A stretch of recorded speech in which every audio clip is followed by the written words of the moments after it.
suatu pengendalian yang berkelanjutan. Nah, setiap karyawan harus merasa bertanggung jawab atas tindakan yang mereka lakukan. Dan ini hanya mungkin terwujud apabila dalam suatu lingkungan itu merupakan suatu lingkungan yang mendukung. Assalamualaikum warahmatullahi wabarakatuh. Selamat pagi semuanya. Salam sejahtera bagi kita semua. Yang terhormat, Ibu Dr. Fajar Gustiawati Dewi, SE MSI AKT, dan teman-teman mahasiswa sekalian yang berbahagia. Di sini kelompok 5 akan menyajikan materi terkait pengendalian hasil, tindakan, personel, dan budaya. Next slide. Okay. Di sini saya, Widya Fatmawati, selaku moderator bersama 4 rekan saya. Yang pertama, Tamara Anissa, 2, Rima Fadilah, yang ketiga, Halida Khairiyah, dan yang kelima adalah Vina Mardiasa akan mempresentasikan 4 subbab. Yang pertama ada kelaziman pengendalian hasil, yang kedua ada elemen pengendalian hasil, yang ketiga ada pengendalian hasil dan masalah pengendalian, dan yang keempat terkait kondisi yang menentukan efektivitas pengendalian hasil. Dan nanti yang kelima ada kesimpulan setelah kita melakukan sesi tanya jawab. Oke, mungkin untuk subbab pertama dapat dipresentasikan oleh rekan saya. Kepada rekan yang bertugas, dipersilahkan. Ya, baik. Terima kasih moderator atas kesempatannya. Di sini saya akan menjelaskan mengenai materi pertama, yaitu kelaziman pengendalian hasil. Jadi pada materi pertama ini, kelompok kami meng-highlight 3 poin penting. Nah, yang pertama yaitu pengendalian hasil biasanya digunakan, slide-nya bisa digeser mungkin. Ya, baik. Oke. Saya ulang ya. Jadi pada materi pertama ini, kelaziman pengendalian hasil, kelompok kami meng-highlight 3 poin penting. Nah, yang pertama yaitu pengendalian hasil biasanya digunakan untuk mengendalikan perilaku karyawan pada berbagai tingkatan organisasi. Jadi tapi sebelum itu kita harus tahu dulu nih, apa sebenarnya pengendalian hasil. Jadi pengertian pengendalian hasil secara sederhananya yaitu pemberian imbalan pada karyawan untuk hasil yang bagus. Nah, yang mana dalam pengendalian hasil dapat tercipta situasi di mana imbalan akan diberikan kepada karyawan yang paling berbakat dan bekerja paling keras. Nah, di mana imbalan di sini tidak selalu dikaitkan dengan uang ya, tetapi juga dapat berupa promosi, keamanan kerja, otonomi, keuntungan pekerjaan, dan juga pengakuan. Nah, kemudian untuk poin yang kedua, yaitu pengendalian hasil tidak hanya dibutuhkan pada level manajemen saja, tetapi juga dapat diterapkan pada level yang lebih bawah dalam organisasi. Nah, jadi pengendalian hasil ini juga dapat diterapkan ke masing-masing karyawan yang memiliki kinerja yang baik. Nah, dengan demikian, pengendalian hasil akan mendorong karyawan untuk menemukan dan mengembangkan bakat mereka. Nah, karena dengan adanya pengendalian hasil ini, karyawan akan termotivasi untuk memperoleh kinerja yang memuaskan agar mendapatkan imbalan. Nah, kemudian untuk poin yang ketiga, yaitu agar lebih efektif, pengendalian ini membutuhkan implementasi desentralisasi organisasi dengan perluasan perwujudan otonomi dan pusat pertanggungjawaban. Nah, jadi untuk mencapai sebuah hasil yang memuaskan dari kinerja masing-masing karyawan, maka diperlukanlah desentralisasi. Nah, apa sih sebenarnya desentralisasi ini? Nah, desentralisasi ini merupakan suatu bentuk pemberian kewenangan kepada unit-unit atau pengelola dengan tingkat kewenangan yang lebih rendah di dalam suatu struktur organisasi. Nah, yang mana dalam desentralisasi ini akan memberikan ruang kepada manajer untuk membuat keputusan dan juga mempertanggungjawabkan hasil dari keputusan yang dibuat tersebut. Nah, sehingga desentralisasi akan mempermudah manajemen pusat dalam menilai kinerja tiap manajer divisi. Boleh next slide mungkin. Oke. Baik, selanjutnya itu meskipun desentralisasi ini dinilai efektif untuk memberdayakan karyawan dalam konteks pengendalian hasil, tapi juga terdapat beberapa kelemahan atau risiko dalam pelaksanaannya. Nah, yang pertama yaitu risiko tidak terdeteksinya kecurangan manajer. Jadi seperti yang kita ketahui bahwa dalam desentralisasi ini, manajer memiliki fleksibilitas untuk mengatur tiap divisi yang dipimpinnya. Nah, fleksibilitas yang dimiliki oleh manajer ini akan menyebabkan kecurangan yang tidak terdeteksi oleh manajer pusat. Nah, kemudian itu ada resiko yang kedua, yaitu resiko biaya operasional yang tinggi.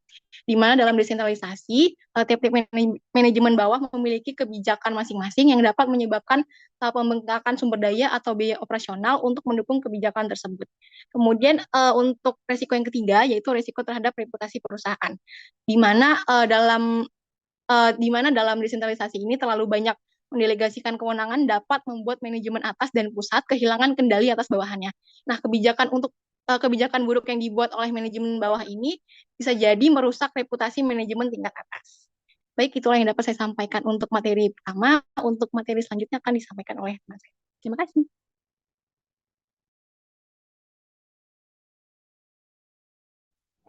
Selanjutnya adalah penilaian hasil dan masalah pengendalian. Next slide.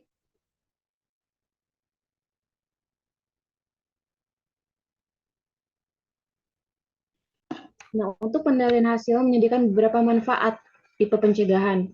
Hasil yang didefinisikan dengan baik akan memberi informasi pada karyawan apa yang diharapkan, dan mereka ini terdorong untuk melakukan tindakan yang dapat mengeluarkan hasil yang diinginkan.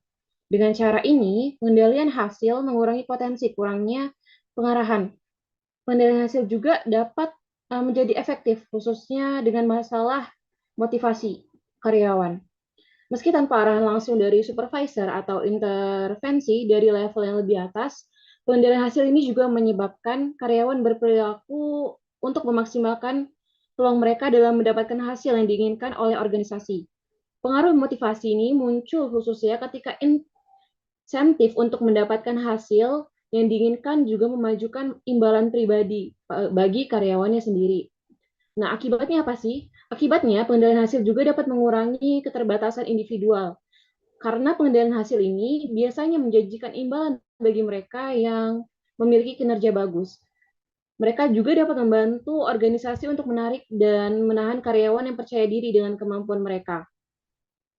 Pengendalian hasil juga mendorong karyawan untuk mengembangkan bakatnya dalam memposisikan dirinya untuk memperoleh hasil tergantung dari imbalan. Nah, ada juga pengukuran kinerja. Untuk pengukuran kinerja ini, sebagai bagian dari pengendalian hasil, juga menyediakan beberapa hal. Yang pertama, non-motivasi, dan yang kedua itu tipe deteksi pengendalian manfaat dari cybernetic atau feedback yang dialami. Nah, untuk pengukuran hasil ini membantu organisasi menjawab pertanyaan tentang bagaimana berbagai strategi entitas organisasi dan karyawan bertindak. Jika kinerja gagal dan tidak sesuai dengan yang diharapkan, organisasi dapat mengganti strategi, proses, atau karyawan. Oke, untuk selanjutnya akan dijelaskan dengan teman saya. Baik, terima kasih. Selanjutnya saya akan menjelaskan terkait dengan elemen pengendalian hasil. Next slide. Untuk implementasi dari pengendalian hasil melibatkan 4 tahapan atau 4 elemen. Yang pertama, mendefinisikan dimensi-dimensi dari hasil yang diinginkan atau dimensi kerja. Nah, dimensi kerja sendiri adalah aspek-aspek yang menjadi ukuran dalam menilai kinerja seseorang atau suatu pekerjaan. Mendefinisikan dimensi kerja sangat penting untuk dilakukan oleh perusahaan untuk menentukan hasil yang ingin dicapai oleh perusahaan, atau dengan kata lain, apa yang perusahaan itu ukur, itulah yang akan didapatkan oleh perusahaan. Misalnya, menentukan hasil kerja yang harus dicapai oleh setiap karyawan, perilaku karyawan, dan inovasi yang akan dilakukan ke depannya. Yang kedua, mengukur kinerja dari hasil yang telah dipilih. Seperti yang dijelaskan oleh teman saya sebelumnya, pengukuran kinerja adalah suatu proses penilaian kemajuan pekerjaan terhadap tujuan dan hasil yang ingin dicapai. Dalam pengukuran kinerja, dilakukan pengumpulan dan analisis data untuk menilai sejauh mana kinerja seseorang atau suatu perusahaan mencapai tujuan yang telah ditetapkan. Tujuan dari pengukuran kinerja adalah untuk memperoleh informasi yang objektif dan akurat terkait dengan tingkat keberhasilan atau capaian kerja, sehingga nantinya dapat dievaluasi untuk mendapatkan hasil yang maksimal. Contoh dari pengukuran kinerja keuangan yang objektif adalah ROA, ROE, laba usaha, maupun pengukuran rasio solvabilitas ekonomi. Yang ketiga, terkait dengan menentukan target kinerja karyawan pada tiap-tiap ukuran pencapaian. Pengaturan target kinerja itu sendiri adalah proses menetapkan tujuan dan sasaran yang ingin dicapai oleh perusahaan atau perusahaan dalam jangka waktu tertentu. Nah, dalam pengendalian hasil, target kinerja dapat mempengaruhi tindakan-tindakan karyawan dengan dua cara. Yang pertama, target kinerja dapat meningkatkan motivasi dengan menyediakan tujuan yang jelas bagi karyawan untuk dicapai.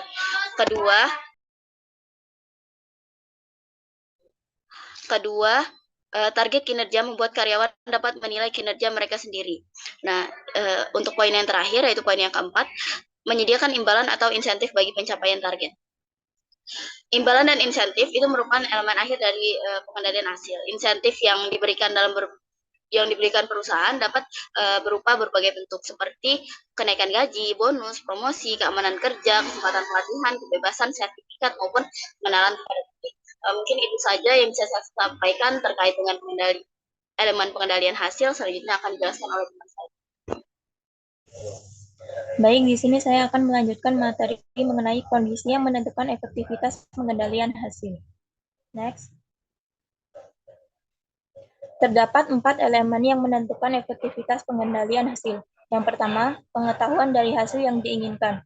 Kondisi ini, perusahaan harus tahu hasil apa yang diinginkan dalam wilayah yang mereka harapkan dapat dikendalikan. Hasil yang diinginkan juga harus diketahui oleh semua yang berada di tingkat menengah atau di tingkat bawah dalam organisasi. Kondisi yang kedua, kemampuan untuk mempengaruhi hasil yang diinginkan atau pengendalian. Kondisi ini, karyawan memiliki perilaku yang dikendalikan seharusnya dapat memberi pengaruh pada hasil secara material dalam jangka waktu yang telah ditentukan. Dasar pemikiran utama di balik prinsip pengendalian adalah pengukuran hasil berdaya guna hanya pada batasan jika informasi mengenai tindakan yang diinginkan atau keputusan yang akan diambil telah tersedia. Kondisi yang ketiga yaitu kemampuan untuk mengukur efektivitas hasil yang dapat dikendalikan. Kondisi ini merupakan kendala terakhir yang membatasi kemungkinan dari pengendalian hasil. Kriteria penting yang seharusnya digunakan untuk menilai efektivitas pengukuran hasil adalah kemampuan untuk membangkitkan perilaku yang diinginkan. Next.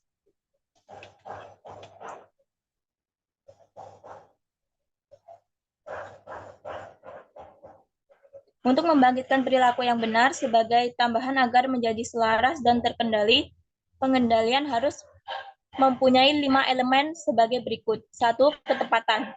Ketepatan adalah tingkat di mana pengukuran yang diulang pada situasi yang hampir sama menunjukkan hasil yang sama. Jika hal ini terjadi, pengukuran dapat dikatakan reliable. Contohnya, penggunaan busi analog. Akurasi menggambarkan kedekatan dari anak panah terhadap target. Ketika semua anak panah mengelompokkan erat bersama-sama, kelompok anak panah akan dilihat dari ketepatannya, karena semua anak panah tersebut menuju pada sasaran yang sama, bahkan jika tidak selalu dekat pada busi. Elemen yang kedua yaitu objektivitas. Yang dimaksud dalam hal ini tidak dipengaruhi oleh perasaan seseorang atau interpretasi.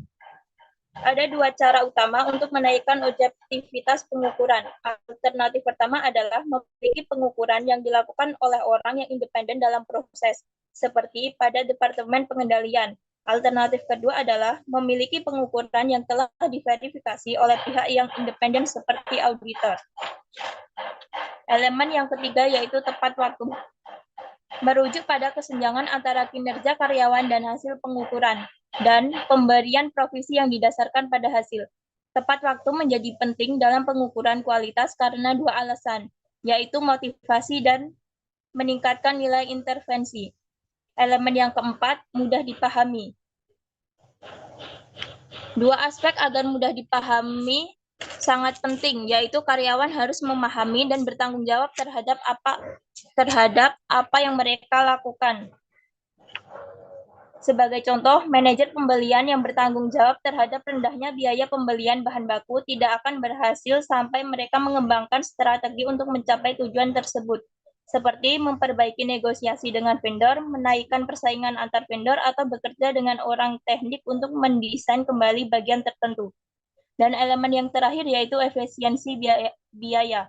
Pengukuran seharusnya juga menggunakan biaya secara efisien. Mungkin itu saja materi yang dapat saya sampaikan. Saya kembalikan ke moderator. Oke, baiklah. Itulah tadi 4 subbab yang telah kami sajikan. Nah, selanjutnya kami akan membuka sesi tanya jawab kepada teman-teman yang ingin bertanya terkait materi yang telah kami sampaikan tadi. Dimohon untuk raise hand. Oke, baik. Ada teman-teman yang ingin bertanya? Oke. Mungkin yang baru raise hand ada Weni. Kepada Weni mungkin boleh disampaikan pertanyaannya. Baik, terima kasih atas kesempatannya. Nama saya Weni Aditya. Saya ingin bertanya, dalam slide 8 disebutkan bahwa pengendalian hasil juga menjadi efektif, khususnya terkait masalah motivasi, dan ada juga pengukuran kinerja sebagai bagian dari pengendalian menyediakan beberapa hal non-motivasi. Bisa diberikan tidak contoh perusahaan yang memberikan hal motivasi dan non-motivasi tersebut, dan adakah dampak yang timbul pada kinerja karyawannya? Terima kasih. Oke, terima kasih kepada Weni atas pertanyaannya. Mungkin kita tampung dulu ya pertanyaan-pertanyaannya. Oke, mungkin kepada Weni boleh. Oh ya, oke. Mungkin selanjutnya boleh dari Kak Iren. Ada yang raise hand tadi kedua. Ya, terima kasih. Izin memperkenalkan diri, nama saya Irena Aprilia dengan NPM 2011031087. Saya ingin menanyakan, apakah jika terjadi perubahan dalam lingkungan eksternal seperti peraturan pemerintah atau tren pasar akan mempengaruhi strategi pengendalian hasil pada suatu organisasi? Jika iya, dampaknya seperti apa? Terima kasih. Oke, tadi setelah Kak Iren ada Dini. Kepada Dini, dipersilahkan untuk menyampaikan pertanyaannya. Oke, terima kasih moderator atas kesempatannya. Saya ingin bertanya, jadi pada bagian kemampuan untuk mempengaruhi hasil yang diinginkan, pengendalian, terdapat karyawan yang memiliki perilaku yang dikendalikan seharusnya dapat memberi pengaruh pada hasil secara material. Nah, yang ingin saya tanyakan adalah apakah ada kondisi di mana perilaku karyawan tidak dapat dikendalikan? Lalu jelaskan mengenai hal tersebut dan bagaimana pengaruhnya terhadap kinerja perusahaan. Itu saja. Oke, terima kasih kepada Dini atas pertanyaannya. Tadi Dini itu udah pertanyaan ketiga ya teman-teman. Oke, pertanyaan keempat boleh dari Nadia deh. Kepada Nadia dipersilahkan. Baik, terima kasih kesempatannya. Jadi tadi telah disebutkan bahwa salah satu kelemahan dari desentralisasi itu terdapat resiko terjadinya kecurangan pada manajer. Lalu bila risiko ini telah terjadi dan berdampak buruk pada perusahaan, bagaimana tindakan atau langkah yang seharusnya tepat untuk dilakukan bagi pihak organisasi? Terima kasih. Oke, terima kasih Nadia atas pertanyaannya. Oke, Nadia tadi adalah pertanyaan keempat ya teman-teman. Oke, pertanyaan terakhir mungkin ya. Untuk pertanyaan terakhir boleh dari Kak Ginta mungkin ya. Kepada Kak Ginta dipersilakan.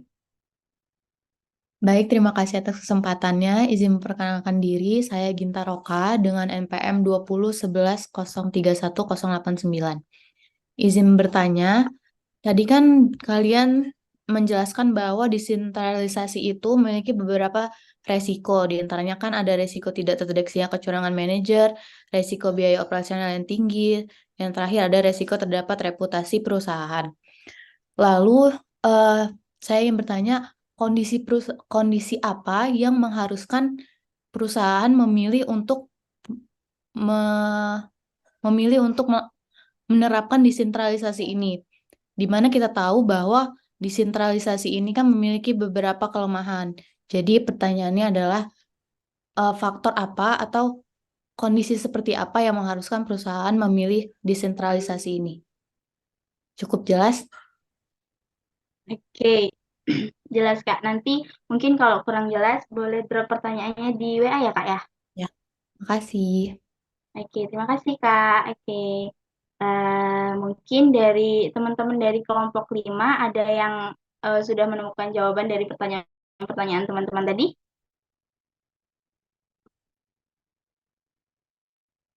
Ada Mungkin teman-teman aku dari kelompok 5? mau menjawab pertanyaannya Dini. Oke, mungkin Lavina ingin menjawab pertanyaan Dini. Kepada Lavina, dipersilahkan. Oke. Jadi pertanyaannya itu, apakah ada kondisi di mana perilaku karyawan tidak dapat dikendalikan dan bagaimana pengaruh terhadap perusahaannya? Jadi kondisi di mana karyawan yang tidak dapat dikendalikan ini bisa disebabkan oleh dua faktor. Yang pertama itu dari kondisi internal dari karyawan tersebut, dan yang kedua itu kondisi eksternal dari perusahaannya atau bisa jadi lingkungannya. Yang pertama, untuk kondisi internal ini, yang pertama itu ada kinerja kerja, yang kedua itu ada absensi, dan yang ketiga itu motivasi dan keterlibatan. Nah, untuk ini aku langsung hubungin ke pengaruhnya.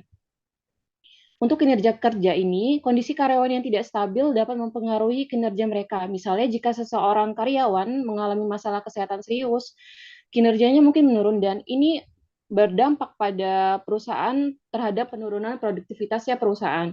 Nah, yang kedua itu absensi. Kondisi pribadi yang sulit dikendalikan seperti kehamilan atau penyakit serius dapat menyebabkan absensi yang tidak terduga.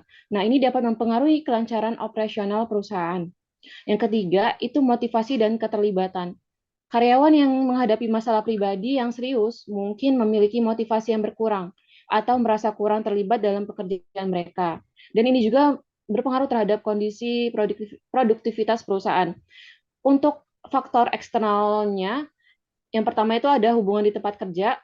Nah, kondisi karyawan yang sulit dapat mempengaruhi hubungan di tempat kerja ini, misalnya stres pribadi dapat mempengaruhi interaksi dengan rekan kerja dan mengganggu kerjasama tim. Dan lagi faktor eksternalnya ini bisa jadi kondisi seperti bencana alam, pandemi, atau ketidakstabilan ekonomi juga dapat berdampak pada perusahaan dan menurunkan operasional perusahaan. Itu jawaban yang tadi. Apakah sudah dapat menjawab, Dini? Sudah, Rafina. Terima kasih. Oke.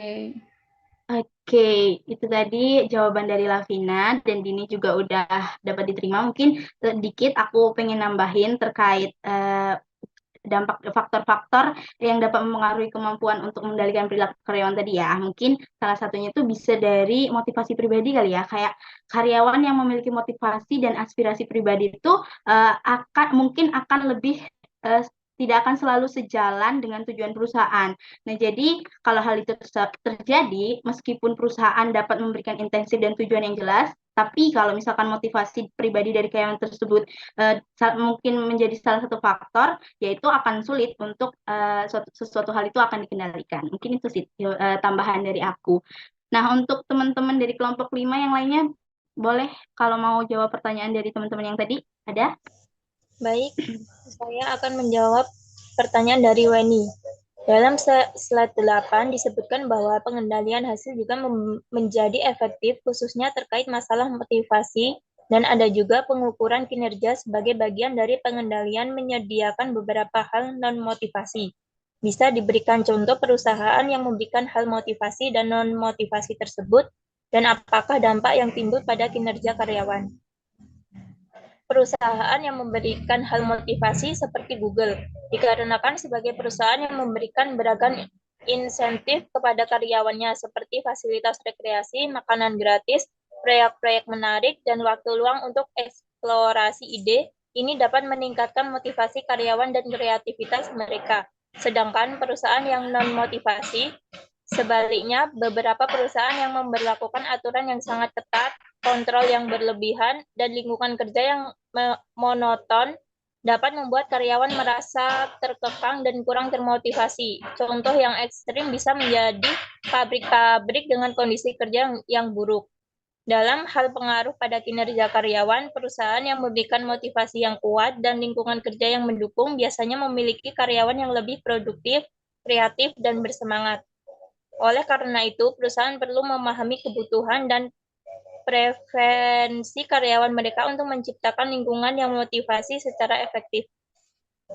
Bagaimana, sudah bisa diterima oleh Weni? Sudah, terima kasih. Oke, Weni. Oke, dari Weni udah dapat diterima.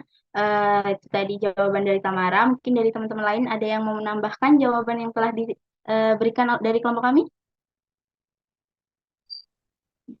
Mungkin aku mau nambahin ya jawaban dari boleh.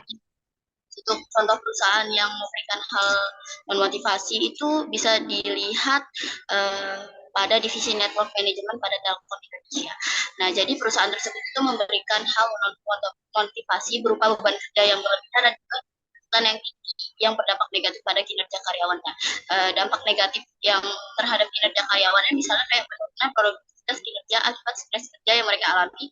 Terus hasil kerja yang diberikan juga kurang maksimal karena mereka hanya bisa berpikir untuk memenuhi target yang harus segera dicapai sehingga mereka tidak bisa berpikir luas dan berpikir secara jangka panjang terkait strategi yang akan diberikan kepada karyawan gitu. Mungkin itu aja yang aku tambahin. Selanjutnya aku balikin ke moderator. Oke, terima kasih Rima atas tambahan jawabannya. Oke, kepada Weni, tadi jawaban dari Tamara dan Rima sepertinya bisa diterima ya. Oke, mungkin selanjutnya kita jawab pertanyaan dari teman-teman tadi. Aku mungkin izin jawab pertanyaan dari Kak Iren.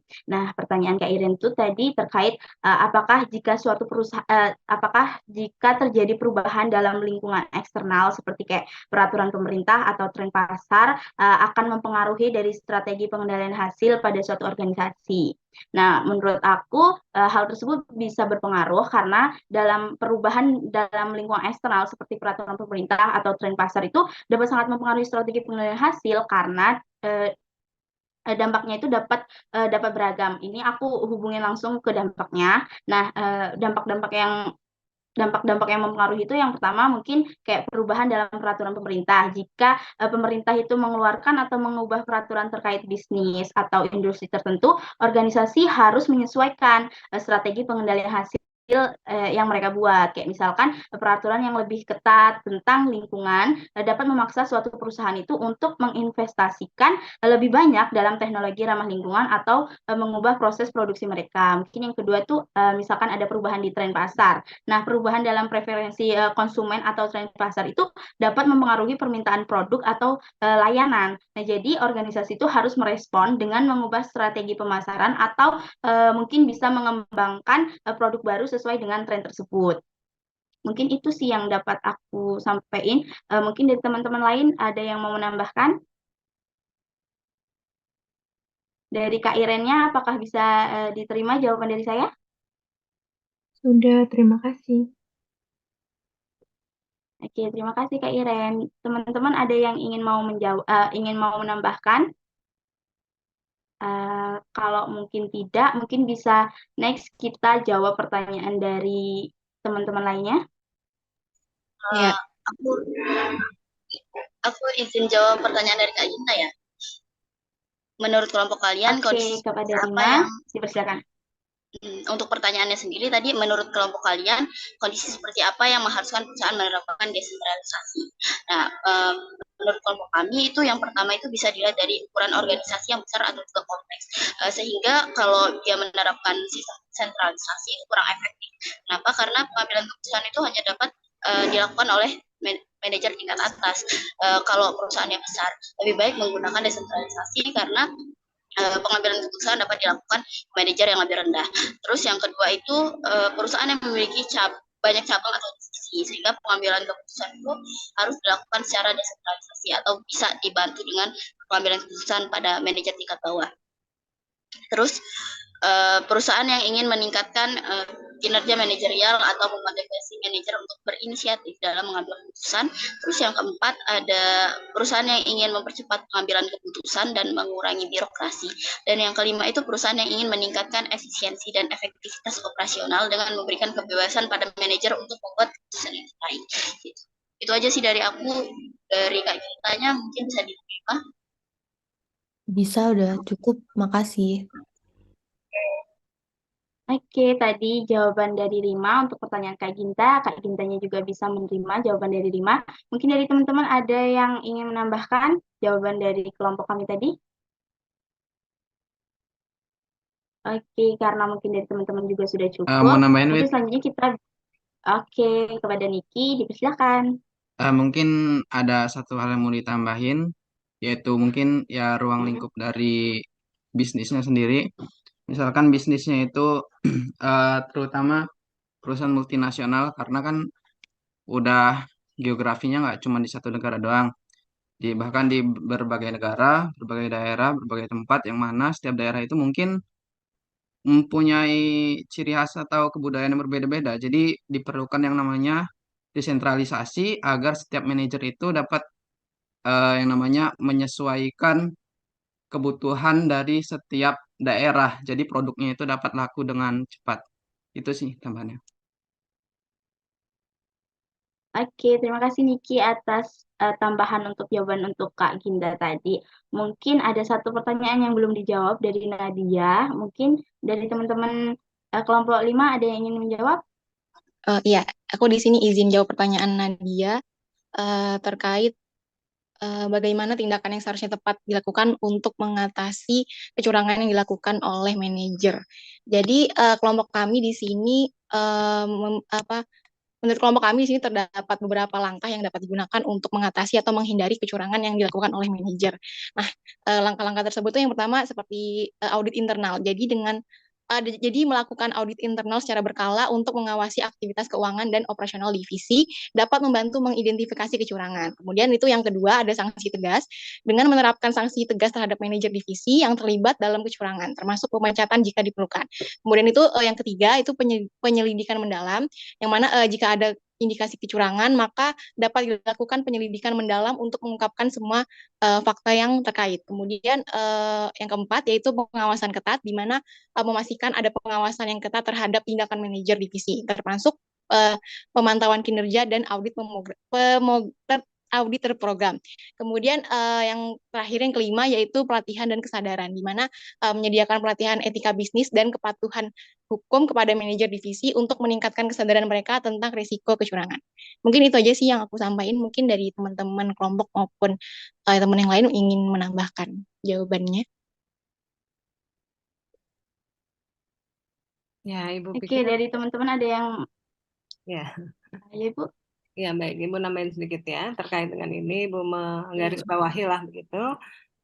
Tadi sudah diskusinya dilakukan ya, beberapa komentar dari temannya juga sudah masuk begitu ya, pendapat terkait dengan misalnya kenapa gitu ya digunakan desentralisasi gitu ya, kelemahannya kita tahu, kemudian bagaimana mengantisipasinya ya, mengatasinya lah begitu.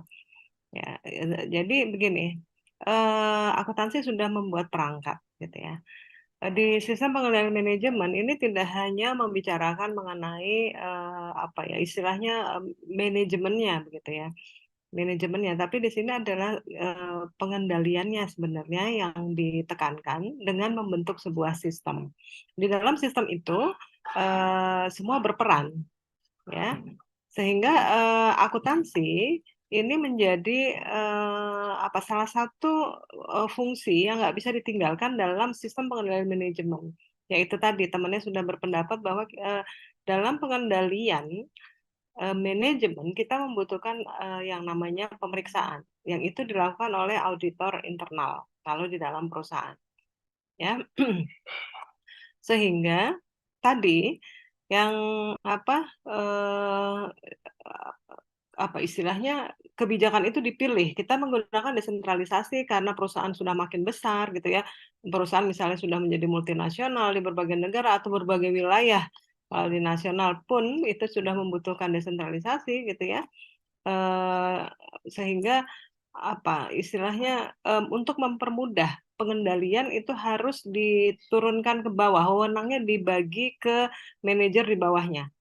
Ya, yaitu semata-mata untuk memudahkan pengendalian sebenarnya. Nah, tetapi kan kita tahu ya, karena kita mempelajari hal ini bahwa ideal konsepnya memang begitu, ya. Kita menurunkan wewenang ke bawah dengan asumsi kalau ada masalah di bawah nanti bisa diselesaikan segera. Kemudian manajer di bawahnya bisa mengambil kebijakan atau pengambilan keputusan yang tepat dengan karakteristik tadi setiap wilayah yang mungkin berbeda, setiap negara yang mungkin berbeda ya. Tadi Niki Nawa ya sudah mengemukakan hal itu ya. Nah, nanti kan kita juga akan ketemu dengan pengendalian budaya di belakang. Nah, kemudian gimana gitu pada saat sudah kita desentralisasi ternyata malah menimbulkan celah gitu ya, celah bagi manajer di bawahnya untuk melakukan fraud begitu, melakukan kecurangan, melakukan korupsi misalnya gitu ya, atau apa gitu. Nah, di sana itulah pentingnya adanya pengendalian internal, audit internal. Ya, betul. Jadi fungsi-fungsi itu kemudian berperan dan membentuk sebuah sistem. Ya, kita lihat kalau perusahaan kecil mungkin belum fungsi-fungsi itu belum jelas ya, belum clear, belum begitu dibutuhkan. Tapi begitu sudah meningkat ya, meningkat menjadi perusahaan yang lebih besar gitu ya, menjadi kompleksitasnya menjadi lebih tinggi, maka sistem pengendalian manajemen ini yang sesungguhnya yang kita pelajari ini itu menjadi lebih lebih bisa diimplementasikan keseluruhan ininya, fungsinya, ya. Ya, jadi begitu. Kita mempelajari ini di kondisi ideal dengan asumsi bahwa perusahaan itu menjadi lebih besar ya gitu. Ya mungkin demikian. Jadi pada saat kita berbicara sistem pengendalian manajemen ini kita mungkin bayangkan itu perusahaan yang kompleksitasnya sudah tinggi ya, sudah besar begitu. Ya mungkin tambahan sedikit dari Ibu demikian. Terima kasih. Baik, terima kasih Ibu atas tambahannya. Mungkin itu tadi presentasi dari kami. Mungkin yang terakhir saya akan menyampaikan kesimpulan terkait presentasi kelompok 5 pada pagi hari ini, yang mana kami membahas terkait pengendalian tindakan. Nah, pengendalian langsung yang dapat digunakan dari suatu perusahaan itu yaitu terkait pengendalian tindakan, yang mana hal ini tuh memiliki sejumlah bentuk seperti pembatasan perilaku, pembatasan penilaian, pratindakan, akuntabilitas dari tindakan tersebut, dan redundansi. Yang mana hal ini merupakan pengendalian yang memastikan perilaku tepat yang harus diandalkan perusahaan dengan fokus pada tindakan yang mereka lakukan. Selain itu juga ada pengendalian personel dan budaya yang mendorong adanya kekuatan positif dari perusahaan seperti pemberitahuan diri dan pemantauan bersama yang dapat ditingkatkan dengan menetapkan personel secara efektif, pelatihan, desain pekerjaan, serta penyediaan dari sumber daya. Mungkin hanya itu yang dapat kami sampaikan terkait presentasi pada pagi hari ini. Lebih dan kurangnya saya mohon maaf mewakili dari kelompok 5. Saya tutup dengan wabillahi taufiq wal hidayah. Wassalamualaikum warahmatullahi wabarakatuh. Terima kasih. Ya, baik. Terima kasih kelompok 5 ya atas presentasinya pada kesempatan hari ini. Silakan dilanjut dulu. Kelompok berapa? Selanjutnya berapa? 6? Kelompok 11, Ibu. 11, ya silakan.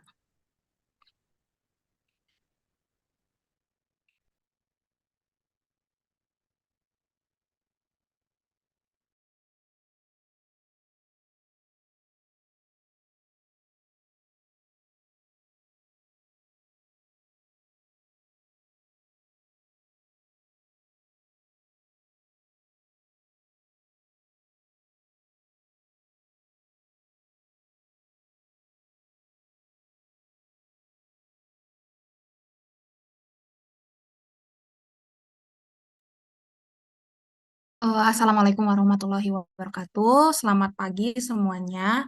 Yang terhormat Ibu Dr. Fajar Gustiawati Dewi SEMSI AKT selaku dosen pengampu mata kuliah SPM di kelas ganjil serta teman-teman yang saya banggakan. Pada kesempatan kali ini kami dari kelompok 11 akan mempresentasikan mengenai kasus-kasus terkait pengendalian hasil. Next slide.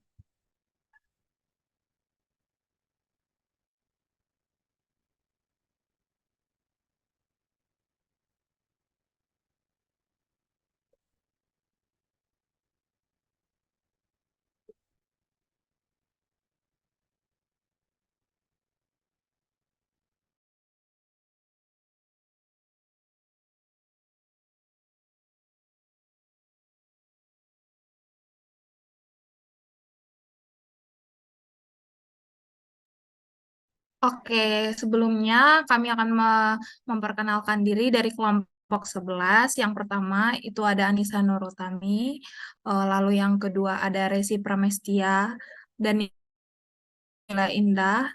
Lalu selanjutnya, next slide.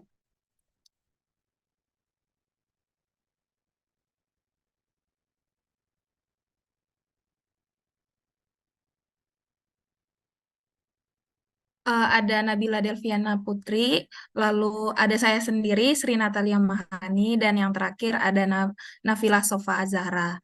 Nah, kali ini kita akan membahas 2 kasus mengenai pengendalian yang tadi sudah disampaikan materi sebelumnya. di kelompok 5. Yang pertama ada studi kasus, yang pertama akan disampaikan oleh rekan saya. Untuk rekan saya dipersilahkan. Oke, baik. Di sini saya akan menjelaskan studi kasus terkait Loctite Company. Jose Monteiro, General Manager di Meksiko, menilai otonominya bahwa evaluasi kinerja dan struktur kompensasi menyebabkan lebih memperhatikan beberapa hal. Salah satu hal yang sulit dikelola di Meksiko adalah kompensasi. Kemudian, permintaan tenaga kerja yang memiliki keterampilan dan pelaksanaan melampaui penawarannya. Loctite adalah perusahaan baru di Meksiko, dan jika perusahaan ingin berkembang, perusahaan harus membayar pekerja dengan tepat. Jos telah memutuskan untuk memberikan toleransi persaingan antar perusahaan atau mengambil langkah untuk menghentikan hak prerogatif tenaga penjual untuk melewati garis batas wilayah mereka dan atau untuk intensif mereka juga. Next slide. Langkah yang diambil oleh Jose Monteiro merupakan langkah dari tipe pengendalian hasil, di mana ia ingin melakukan pembayaran atau kompensasi untuk kinerja pada karyawan untuk hasil yang bagus, dan memiliki keterampilan untuk meningkatkan perkembangan perusahaan. Pada tahun 1991, Loctite mencapai peringkat penjualan ke-447 pada majalah Fortune dari 500 daftar perusahaan industri terbesar di Amerika Serikat dan mempekerjakan 3.500 orang karyawan. Selama 10 tahun, tumbuh mencapai 22,4%, menjadikan perusahaan berada pada urutan ke-18. Perusahaan mengidentifikasikan 4 elemen dari keanekaragaman, yaitu geografi, pasar pengguna akhir, penggunaan produk, dan keragaman produk. Next slide. Dari kesuksesan yang diraih oleh perusahaan Loctite selama 10 tahun tersebut tidak lepas dari kualitas karyawan itu sendiri. Pemberian kompensasi yang diberikan oleh sang manajer pun ikut adil. Karena kerja keras karyawan dan iming-iming berupa imbalan bagi karyawan yang paling berbakat dan bekerja paling keras pun cukup mempengaruhi kinerja karyawan dalam menciptakan sebuah produk. Slide selanjutnya akan dibacakan oleh rekan saya. Selanjutnya yaitu kinerja berdasarkan kompensasi. Kompensasi karyawan pada Loctite Meksiko tergantung pada kinerja mereka semua. Semua karyawan memenuhi syarat baik untuk pembagian laba perusahaan maupun peningkatan gaji semi tahunan. Untuk kompensasi yang pertama yaitu untuk pembagian laba. Jos memberikan pembayaran pembagian laba menjadi kompensasi insentif yang mendistribusikan sebesar 10% dari income setelah pajak kepada karyawan berdasarkan hari kerja. Jos mempertimbangkan pembayaran profit sharing untuk insentif agar karyawan dapat berkontribusi lebih kepada perusahaan. Untuk kompensasi yang kedua yaitu kenaikan gaji. Gaji karyawan akan meningkat setiap semi tahun. Jos ingin menawarkan paket kompensasi yang unggul untuk meningkatkan kemampuannya dalam menarik dan mempertahankan orang-orang yang tepat. Tapi dia menyadari bahwa nggak mudah untuk menilai kompensasi karena paket pada penggajian di Meksiko itu sangat unik.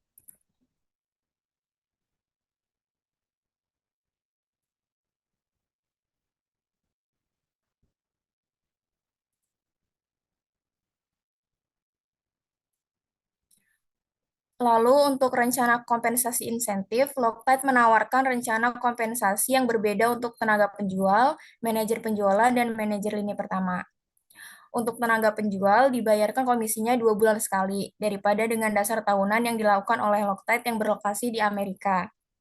Untuk manajer penjualan, komisi dan bonus bagi manajer penjualan hampir sama dengan tenaga penjual. Pembayaran komisi didasarkan pada pertumbuhan penjualan selama 1 tahun berjalan, tetapi tingkat marginal pembayaran lebih rendah dibanding dengan tenaga penjual. Untuk manajer lini pertama, pembayaran insentif dibuat pada laporan langsung manajer kepada general manager yang didasarkan pada kinerja di area khusus SOP yang menjadi area tanggung jawabnya. Untuk selanjutnya akan disampaikan oleh pemateri selanjutnya.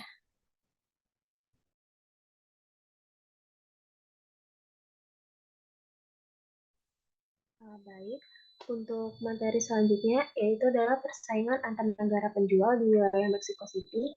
Pada tahun 1992, masalah muncul di Mexico City. Area tersebut dibagi menjadi 4 daerah yang secara geografis relatif kecil.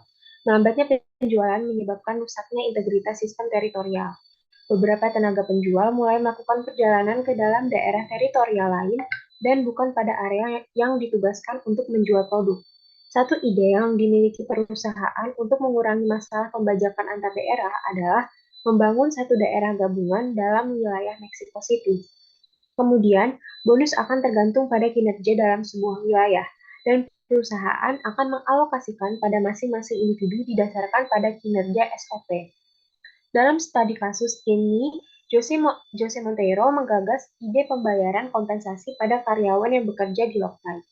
Idenya berhasil membuat perusahaan Loctite menjadi perusahaan ke-18 menurut majalah Future. Selain itu, pertumbuhan penjualan semakin meningkat dan para pekerja bekerja semakin giat dan bekerja keras untuk menciptakan produk yang berkualitas. Next slide.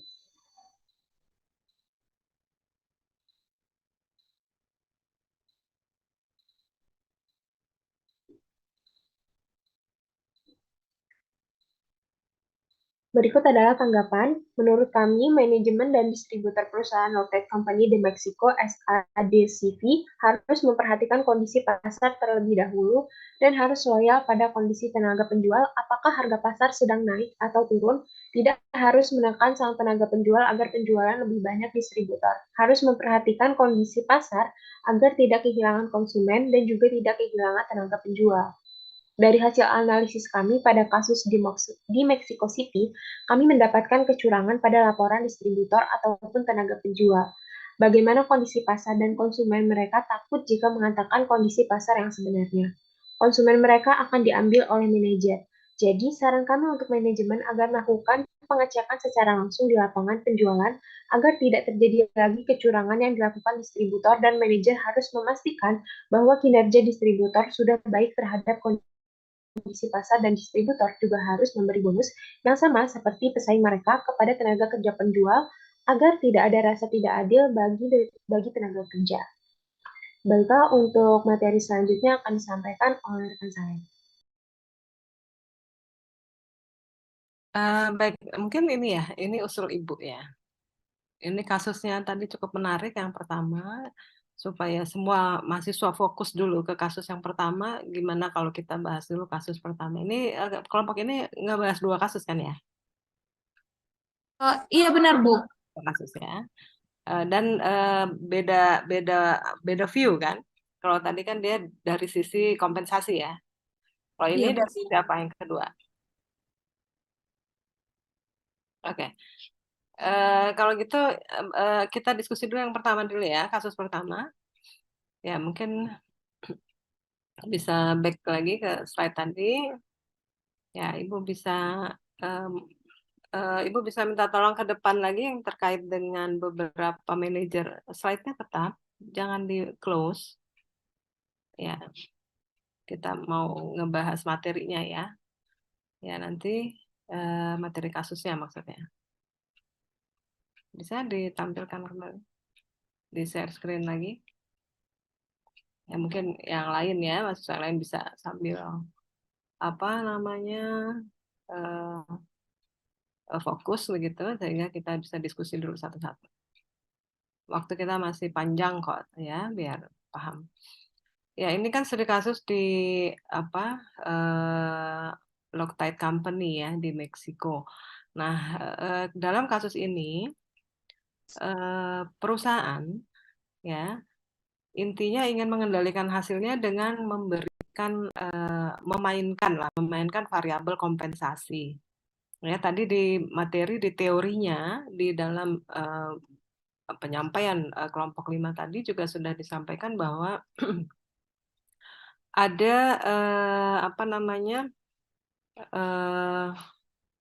di ujung gitu ya, perusahaan harus berani untuk memberikan kompensasi atas kinerja yang diperoleh, atas hasil yang diperoleh oleh perusahaan, oleh individu yang ada dalam perusahaan ya, karena sesungguhnya pencapaian organisasi atau perusahaan itu adalah pencapaian gabungan dari karyawan yang ada di dalamnya. Coba di next dulu. yang ada 3 jenis yang mau dikasih apa namanya kompensasi. Ya, ini fenomenanya ya, bahwa dalam 10 tahun terakhir dia bisa meningkatkan rankingnya menjadi ke berapa 18. Nah, ternyata dia menawarkan rencana kompensasi insentif ya kepada karyawan ya, misalnya kepada tenaga penjual dia membayarkan komisinya 2 bulan sekali ya. Jadi tenaga penjual ini akhirnya termotivasi bahwa dia akan dapat komisi loh di 2 bulan sekali apabila target-target kinerja yang sudah ditetapkan bersama ya oleh perusahaan dan juga oleh dirinya itu tercapai gitu ya, sehingga itu bisa memotivasi. Kemudian manajer penjualan ya. Manajer penjualan juga mendapatkan komisi dan bonus ya. Pembayaran komisinya berdasarkan pertumbuhan penjualan selama tahun berjalan. Ya. Nah, kita bisa lihat apabila di posisi manajer penjualan, kemudian dia di apa ya skema insentifnya jelas begitu. Jadi kalau target penjualan yang sudah di plan itu tercapai atau melebihi, itu maka akan dapat sekian persen gitu ya. Nah, itu tentunya akan mendorong para karyawannya untuk lebih ya, untuk lebih perform. Nah, kemudian di manajer lini pertama juga ya karyawan manajer ya, maksudnya manajer ini kan punya wilayah tanggung jawab ya, area tanggung jawab. Misalnya manajer di bagian gudang misalnya ya, atau manajer bagian transportasi ya, atau manajer di bagian investasi misalnya. Ya, indikator kinerjanya dibentuk, kemudian dimonitor oleh manajer di atasnya. Ya, jadi pada saat misalnya manajer gudang, indikator kinerjanya apa kira-kira? Ya, rendahnya barang yang hilang misalnya. Ya, karena di bagian gudang ini kan rentan ya, keluar masuk karyawan yang mengantar barang dan yang mengambil barang untuk dijual begitu ya, sehingga terjadi selisih peluangnya tinggi sekali. Nah, itu kan dilihat tuh selisihnya ya, berapa banyak kecurangan, maksudnya bukan kecurangan, barang yang tidak cocok ya dengan pencatatan, artinya hilang gitu ya. Nah, ini kan bagian akuntansi berperan juga untuk melakukan penghitungan ini. Nah, pada saat misalnya sampai zero, ya sampai tidak ada barang yang hilang misalnya, maka wajar kalau manajer ini pertama ini diberikan insentif. Ya, jadi dengan adanya kompensasi itu dalam bentuk insentif, maka manajer di bidang gudang ini, manajer gudang akan berusaha gimana caranya supaya saya bisa mengendalikan hal ini, karena saya nanti akan dapat insentif loh, gitu ya. Nah, jadi rencana kompensasi insentif ini jangan dianggap hal yang karyawan saya nggak matre kok gitu ya. Karyawan saya sudah cukup loyal bagi perusahaan, jangan berpikir begitu. Tetapi kebalikannya adalah perusahaan harus menetapkan skema ini supaya memotivasi karyawan untuk istilahnya mencapai tujuan perusahaan itu dengan lebih baik gitu ya. Nah, inilah yang dilakukan oleh perusahaan ini sehingga akhirnya bisa mendapatkan posisi itu. Ya, mungkin dari kasus pertama ini bisa kita diskusikan, silakan mungkin ya dari mahasiswa bisa bisa memberikan tanggapan atau pendapat ya atau pertanyaan kepada kelompok ini dulu, kelompok berapa? 11 ya. Ya, silakan.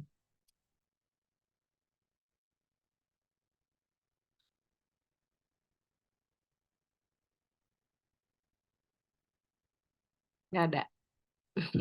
Oke, kalau nggak ada, silakan lanjut dulu. Kalau kasus kedua, ya kasus kedua kelompok ini. Kelompok 11 silakan lanjut dulu.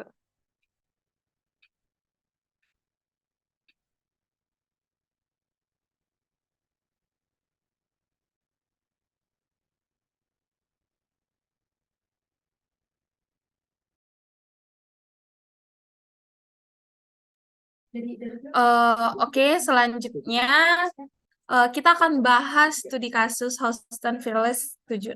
Nah, di sini ini adalah perusahaan swasta di California. Nah, penjualan tahunan perusahaan ini ada di sekitar 15 juta US dollar pada saat itu. Nah, perusahaan ini memiliki 120 pegawai serta perusahaan ini juga adalah pemimpin dalam dunia desain, manufaktur, dan pemasaran pelayanan produk mikrografik yang berkualitas tinggi. Nah,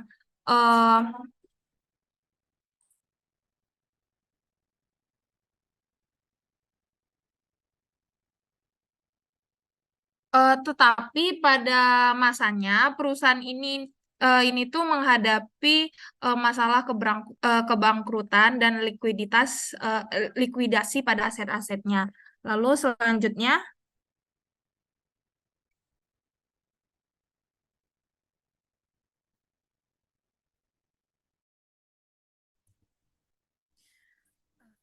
Kemudian ini masalah yang kami analisis dari perusahaan HF76 tadi. Yang pertama itu ada penjualan yang menjadi lambat karena kondisi pasar.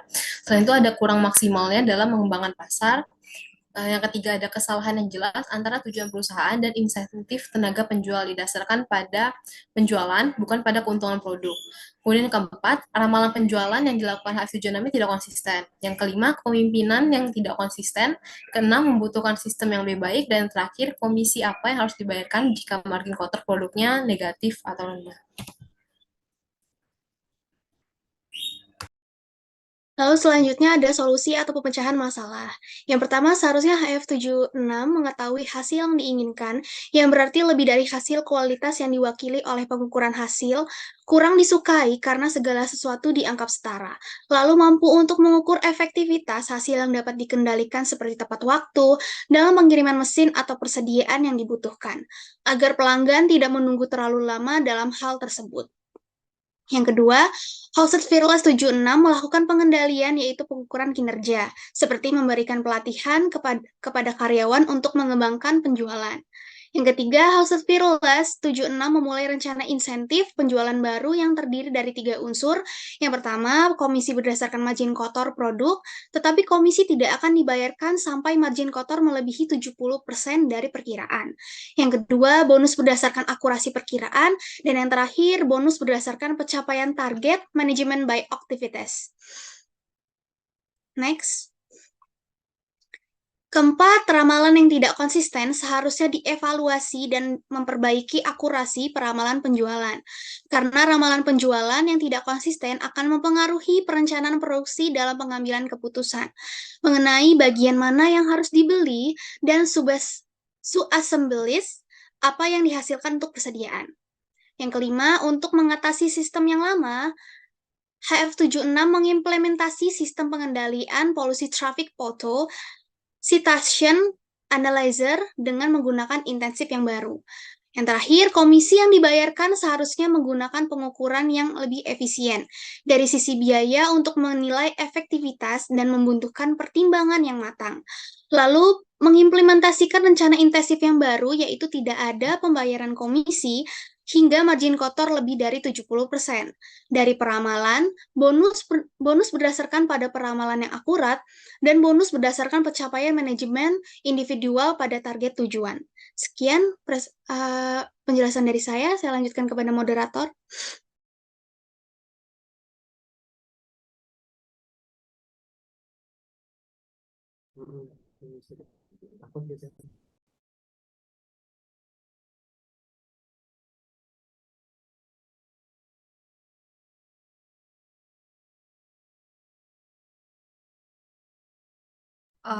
Baik.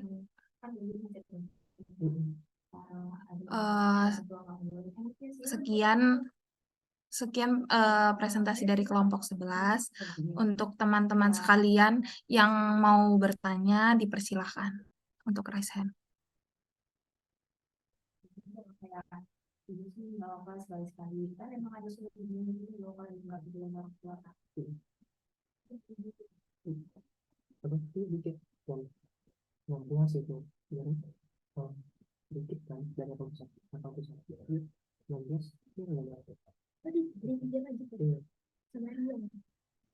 Oke, untuk pertanyaan pertama boleh disampaikan oleh Rosa Hilya. Baik, terima kasih moderator atas kesempatannya. Nama saya Rosa Hilya Robia dengan akhir NPM 053. Mohon maaf, saya izin bertanya kembali terkait kasus pertama. Bagaimana cara pengukuran kinerja yang dilakukan oleh Loctite Company sehingga dapat menentukan siapa saja karyawan yang berhak untuk mendapatkan kompensasi? Dan apakah dengan adanya kompensasi tersebut tidak merugikan pihak perusahaan dari segi finansial? Sekian pertanyaan dari saya, terima kasih.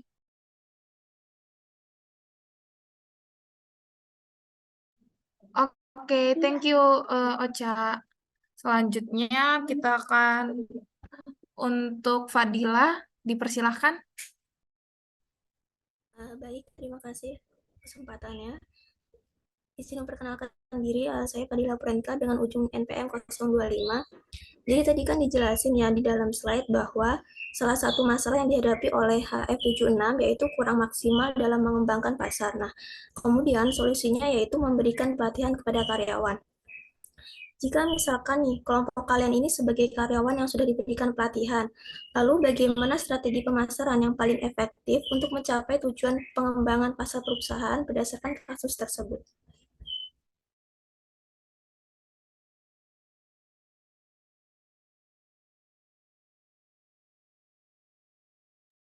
Oke, bagaimana teman-teman dari kelompok 11? Cukup jelas? Jelas. Oke, selanjutnya kita ke pertanyaan ketiga dari Nabila Anggraini. Dipersilahkan. Baik, terima kasih moderator atas kesempatannya. Di bagian kasus kedua itu dikatakan bahwa salah satu masalahnya adalah karena ramalan penjualan yang tidak konsisten. Pertanyaannya adalah, lalu bagaimana langkah pengendalian yang bisa dilakukan oleh perusahaan untuk memperbaiki masalah tersebut agar ramalan penjualan yang dibuat itu mendekati atau minim kesalahan? Apakah bisa diterima? Oke, thank you Nabila. Pertanyaan yang keempat ya, kita langsung aja pertanyaan keempat dari Almira, boleh Almira? Baik, terima kasih atas kesempatannya. Sebelumnya izin memperkenalkan diri, saya Almira Prenias Reza dengan ujung NPM 105. Baik, izin bertanya, pada kasus 1 disebutkan bahwa terdapat kecurangan yang dilakukan oleh distributor dalam bentuk rekayasa penjualan. Lalu solusi yang ditawarkan oleh pemateri adalah pengecekan secara langsung di lapangan. Nah, bagaimana jika hal tersebut terjadi pada perusahaan besar yang memiliki banyak distributor dalam angka ratusan atau ribuan yang tersebar di seluruh dunia? Apakah cara tersebut masih efektif? Lalu jika tidak, maka bagaimana cara paling efektif untuk menilai tingkat penjualan aktual distributor tersebut? Terima kasih. Oke, terima kasih Almira. Selanjutnya ke Lavina. Oke, jadi pertanyaan aku tuh, kan tadi di slide tentang permasalahan yang ke-1 yang di Meksiko menyebutkan bahwa melambatnya penjualan menyebabkan rusaknya integritas sistem teritorial. Nah, apakah faktor tersebut itu merupakan faktor utama rusaknya integritas sistem teritorial atau ada faktor lain yang mempengaruhinya? Sekian, terima kasih. Oke, yang tadi adalah pertanyaan kelima, tapi kayaknya teman-teman sekalian masih excited ya untuk bertanya untuk bertanya. Tapi kita buka sesi pertanyaan 5 apa 6, guys? Satu lagi ya kayaknya, satu lagi. Oke, satu lagi boleh untuk Kak Aurora, dipersilahkan. Oke, makasih. Jadi di sini saya akan bertanya, bagaimana sih menurut kalian mengidentifikasi bahwa masalah kompensasi dan permintaan tenaga kerja keterampilan tinggi adalah hal yang perlu mendapatkan perhatian khusus di Meksiko dalam konteks low city Ted? Mungkin itu aja pertanyaannya. Terima kasih. Oke, kayaknya cukup ya teman-teman. Untuk teman-teman yang belum kebagian bertanya, nanti mungkin di minggu selanjutnya ya, di kelompok selanjutnya. Oke, untuk teman-teman dari kelompok 11, apakah sudah ada yang menemukan jawaban dari pertanyaan-pertanyaan sebelumnya?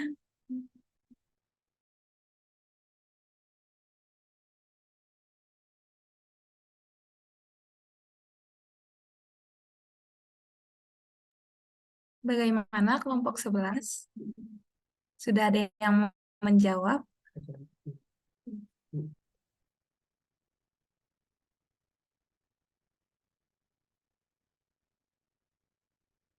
Oke, sepertinya masih membutuhkan waktu. Jadi kita dari kelompok 11 izin meminta waktu untuk berdiskusi sebentar ya teman-teman. Terima kasih.